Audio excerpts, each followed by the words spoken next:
Welcome back everybody to Let's Play Quake, as played on the DarkPlaces ports with the Quake Epsilon mod on the Nightmare difficulty.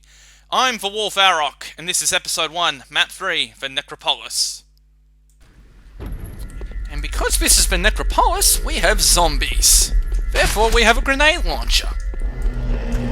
Now, in normal circumstances I usually like to just have a bit of fun with the zombies and the other enemies.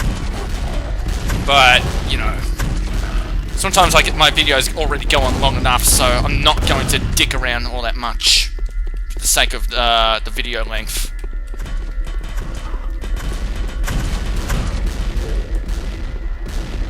So, you're welcome. Now, let's just go down here and clear out the ogres real quick. Ouch. That's very much an ouch.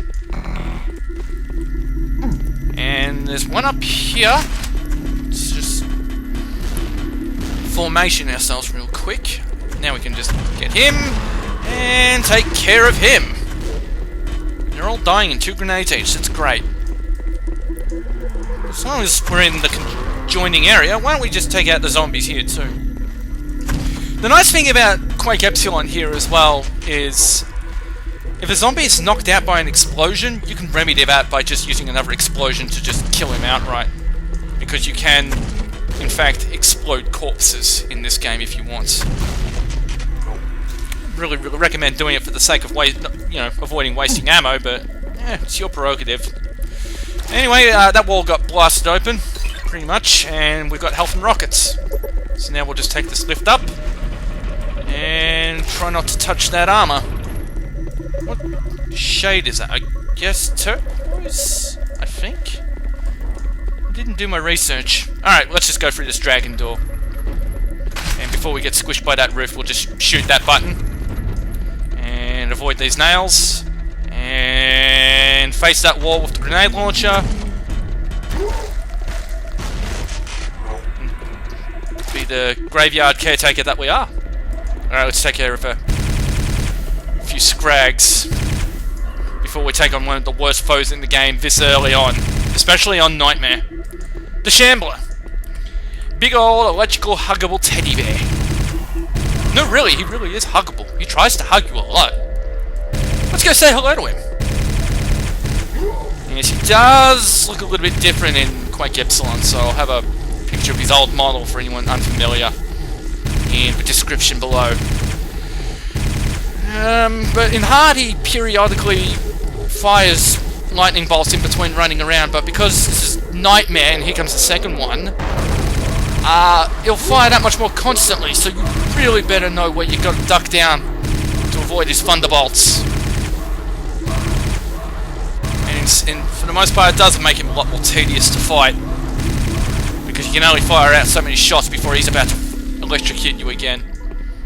This is a new feature in Epsilon as well, where his ghost will come up to try and tease you.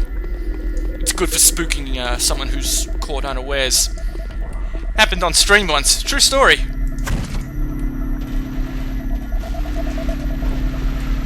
So let's just take out the rest of the scrags in this area. And then we're going to jump down into the water for a secret invisible ring. Just look for that slanted texture. There it is right there, and you can see how it's above that little glow in the pool of water. And the idea is we can just safely just jib every last zombie without being noticed when we get the gold key. The ones that are already risen up, they're usually facing away from you, but these guys, they're facing towards you when you get the gold key, and they rise up in response. I guess those ones were actually properly buried.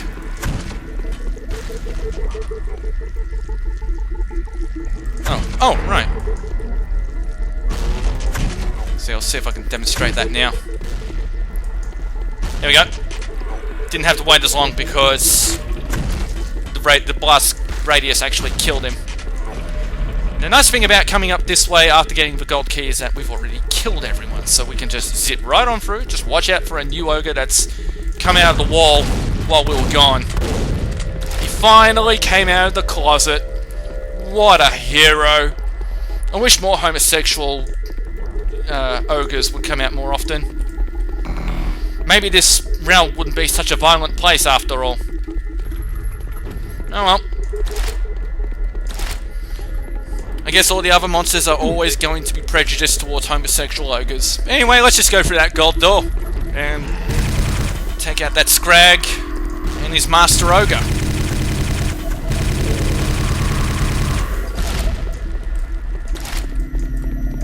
Here comes another dick trap for when you're caught unaware. Just stand to the side and just make sure that block doesn't hit you and ram you through that hole. And more zombies. Zombies, I declare, are just the most pointless enemy in the entire game as well. You know, it's at least made a little bit easier to deal with in Epsilon. The fact that, especially when you have a rocket launcher, if they get knocked out, you can just kill them outright with an explosion afterwards. But in standard Quake, you have to wait for them to get back up, just so you can kill them with the explosion. If you didn't kill them outright the first time, it's just, and they're just the most, or should I say, the least threatening enemy in the entire game. They're just very chunks of flesh. You know, they don't do anything special. Shit. Right, let's kill that ogre, and then we got a couple of those bastards up there. Ah, jeez. See, they're more accurate. In normal circumstances, their grenades would just go right over your head, and they just continue lobbing the grenades, not knowing what the hell's going on. You'd be able to just kill them safely. But no, they're more accurate now.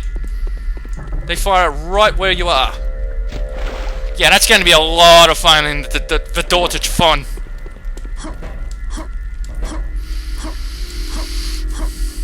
Okay, more zombies in their buried spots. At least there's some maintenance in this enormous graveyard for the city is properly maintained. Just not all of it.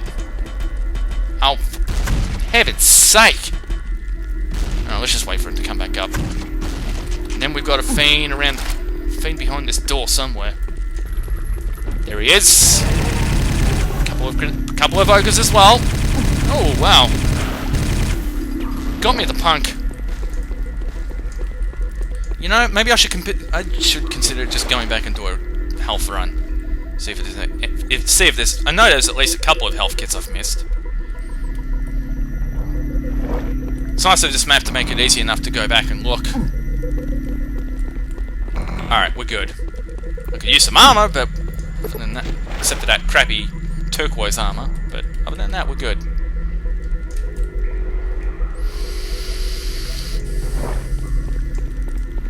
Alright, so we got to deal with those ogres up on that platform. That's another secret. I think there's yellow armor around in one of the secrets too. There it is. Right. So we just got to run through and we can get some rockets for a secret. We could use a little bit more health. There it is. Cool. Right.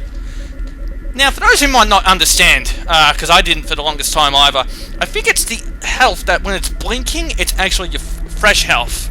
That gives you 25. If it's not blinking, it's rotted out and then it only gives you 15 points. So, I'm going to be stopping to check those health boxes quite a bit, because it's hard to tell at a glance compared to Doom's sprightly health, where the sizes indicate everything. Okay, get firing. And there's going to be more fiends where those came from. I'm just going to dodge for a bit, don't mind me. After we're done with all the fiends, then we have to deal with Shambler.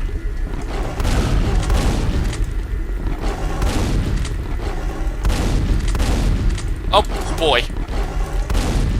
Well, one fell in the pit, so that's fine. They both fell in the pit. Let's just lob some grenades down there then.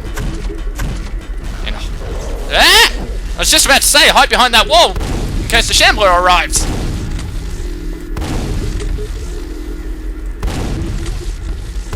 See, in hard mode it'd be easier to fire off 2 shots before ducking, but I can only get the 1.